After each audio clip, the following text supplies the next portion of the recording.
Now comes the exciting part. Putting everything we've learned into practice. Let's dive into some real-world scenarios that will sharpen your coding skills.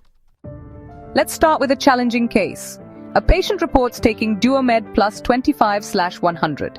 This combination product contains 2 active ingredients and comes in multiple strengths. What's our approach? First, we identify each component. The Duo suggests a combination product. 25/100 indicates 2 different strengths. Plus might suggest an additional ingredient.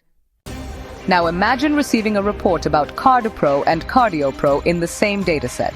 Similar names, but are they the same medication? This is where attention to detail becomes crucial. Let's tackle some challenging medical concepts. Consider this report. Patient developed flu-like symptoms with joint pain, fatigue, and low-grade fever following administration. This is a perfect example of a syndrome description. We need to code each individual symptom, capture the temporal relationship.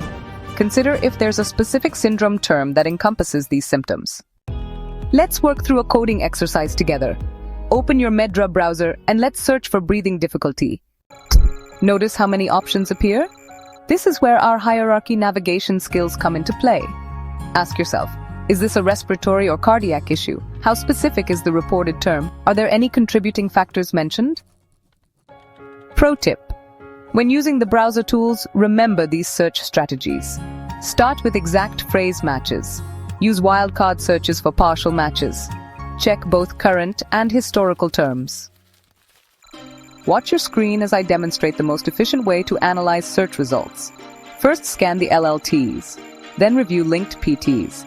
Next, check SOC assignments. Finally, consider multi-axiality. Now it's your turn. Take a moment to search for a complex term, navigate through its hierarchies, and document your coding rationale. Remember, coding isn't just about finding the right term. It's about understanding the context, following a systematic approach, and maintaining consistency in your decisions. As we conclude this module, think about a challenging case you've encountered. How would you approach it differently now, armed with these new strategies and insights? Thank you for joining me on this journey through medical coding.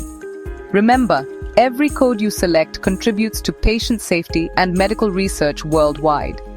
Keep practicing, stay curious, and don't hesitate to consult your resources and colleagues when needed.